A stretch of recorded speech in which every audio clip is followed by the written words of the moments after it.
হ্যাঁ, junior homeo বন্ধুরা, একটা খুব ইন্টারেস্টিং কেস টেকিং করে এমনি চটপট রেপার্টারাইজেশন কাগজে কলমে না করে, কম্পিউটার মেশিনে না করে আমি কি কায়দায় রেপার্টারি করি আমি দেখাচ্ছি, এবং কি সুন্দরভাবে ঔষধ সিলেকশন হচ্ছে। রেজাল্ট কি হবে পরে দেখা যাবে ফলো আপে।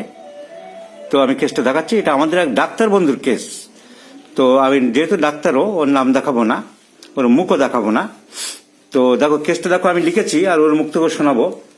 Dry eczema. কেসটা দ্বারা কাগজ কলম নিয়ে রেডি থাকো। যখন আমি এইভাবে দেখাবো কাগজ কলম নিয়ে রেডি থাকবে, হাতের লেখা বুঝতে না পারলে লিখে নেবে, পরে তুমি ওই লেখা দেখে দেখে বোঝার চেষ্টা করবে। দেখো আমার এখানে লেখা আছে dry eczema in the middle of the left leg gradually spreading, মানে আস্তে আস্তে বাড়ছে। কতদিন হয়েছে? 3 বছর হয়েছে। কখন বেশি বাড়ে? ও সিজনাল মডেলটি জিজ্ঞেস করলে বললো যে গরমের সময় বাড়ে। আমি লিখেছি অ্যাগ্রাভেটস। ওই সিমটমটা বাংলাদেশের অনেকে হয়তো বোঝো না, ওই ডান দিকে ভিয়ের মতন দেওয়া থাকলে ওটা বাড়ে, অ্যাগ্রাভেটস। অ্যাগ্রাভেটস আর সামান লেখা আছে। তাহলে লিখলাম ড্রাই একজিমা কোথায় আছে? In the middle of the left leg. জায়গাটা দেখাচ্ছি। ডাক্তার সাহেব তোমার জায়গাটা দেখাও। দেখো জায়গাটা তোমরা দেখো। ও নিজে ডাক্তারি করে, ওর পায়ে তো এরকম থাকা উচিত না। এই মিডল অফ দ্য লেফট লেগে ওর এই একজিমাটা আমি দেখালাম, ড্রাই একজিমা। আরো এখানে ওখানে আছে, ঘাড়ের পিছনে একটু আছে ওর। আমি ঘাড়ের পিছনে দেখাচ্ছি। জামাটা সরাবো। এই দেখো ঘাড়ের পিছনে একটু হয় মাঝে মাঝে। এই দেখা গেল। তাহলে এই ড্রাই একজিমা ঘাড়ে, সেদিন আমি লিখেছি অলসো। দেখো also at back of neck and here and there, এখানে ওখানে আছে। আর কি সিমটমকে জিজ্ঞাসা করে জানা গেল যে স্যার আমার মাথার যন্ত্রণায়, হেডেক। খালি পেটে থাকলে মাথার যন্ত্রণা অনেক সময় হয়। আমি লিখলাম হেডেক, ফাস্টিং হোয়াইল, খালি পেটে ফাস্টিং হোয়াইল বা ফাস্টিং হোয়েন।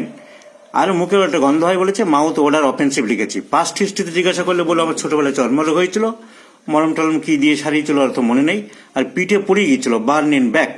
ফ্যামিলি হিস্ট্রিতে ম্যাটার্নাল গ্র্যান্ডফাদার, মানে মায়ের বাবা, কক্স ইনফেকশন হয়েছিল, তার টিবি হয়েছিল।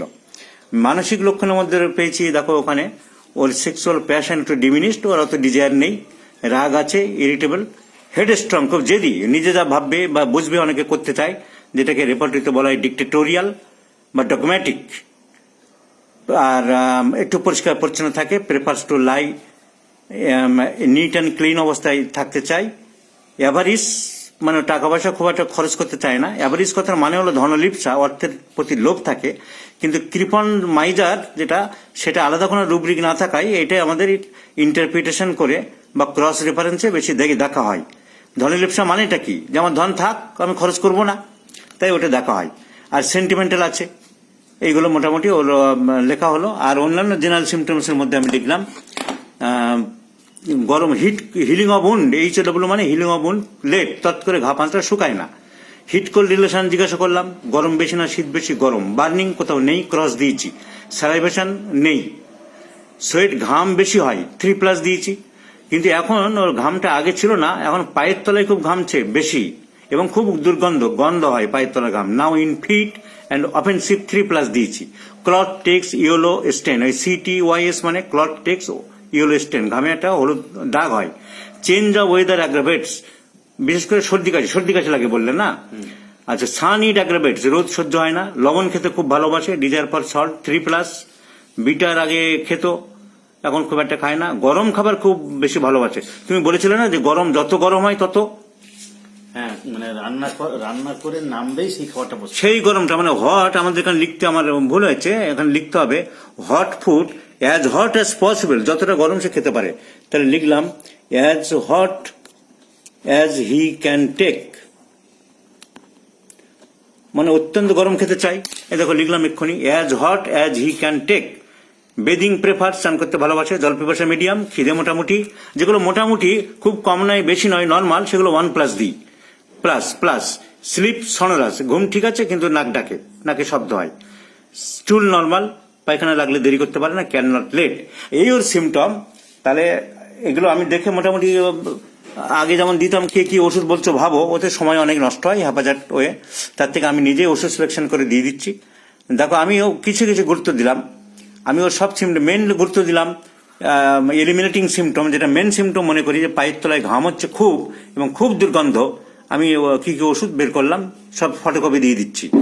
আর দিলাম আমি অন্যান্য সিমটম দেখলাম, ডিজায়ার ফর সল্ট দেখলাম আমি, আরো ডিজায়ার হট ফুড দেখলাম, ওয়ার্ম ফুড রেপার্টরিতে আছে সেটা দেখলাম, আর ঘাম বেশি দেখলাম, হিলিং অফ উন্ড মানে উন্ড চট করে সারে না লেট সেটা দেখলাম, আর মাইন্ডের ভিতরে দেখলাম আমি ওর সেক্সুয়াল প্যাশন ডিমিনিস্ট, বয়স এমন কিছু একটা বেশি না, ওর বয়স কম 38 বছর বয়স, কিন্তু ওর অত ডিজায়ার নেই।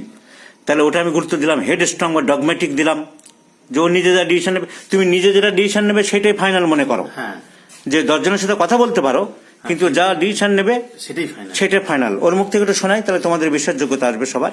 আর সেন্টিমেন্ট বেশি বলেছো, টাকা পয়সা তুমি খুব একটা খরচ করতে চাও না, না, আমি টাকা পয়সা খরচা করতে চাই না। ও মন চায় না ওর খুব একটা খরচ করতে, তাহলে অ্যাভারেজ আমরা নিলাম। আর মাথা যন্ত্রণা তুমি বরাবরই খালি পেটে বাড়ে, হ্যাঁ, খালি পেট হলেই মাথা যন্ত্রণা হবে। খালি পেটে হলে মাথা যন্ত্রণা হয়। আর এমনি ইন জেনারেল এই স্কিন ডিজিজটা গরমকালে বাড়ে, গরমকালে বাড়ে, 3 বছর ধরে হয়। 3 বছর ধরে এরকম হচ্ছে। তো এইগুলো আমি রেপার্টরি রুব্রিক্স আমি দেখো আমি কি কি আমি লাইকোপোডিয়াম সিলেকশন করলাম, এবং লাইকোপোডিয়াম কেন করলাম, সব আমার মেন সিমটম সব লাইকোপোডিয়াম কভার করছে রেপার্টরিতে। তাহলে এই মোটামুটি আমি দেখালাম কেসটা একটা ইন্টারেস্টিং, মানে রেপার্টরিজেশন করেও লাইকোপোডিয়াম আসবে। আমি আগেই লাইকোপোডিয়াম চয়েস করেছি, কিন্তু রেপার্টরিতে যা লাইকোপোডিয়াম আছে সেটা তোমাদের আমি দেখিয়ে দিলাম। সবাইকে ধন্যবাদ।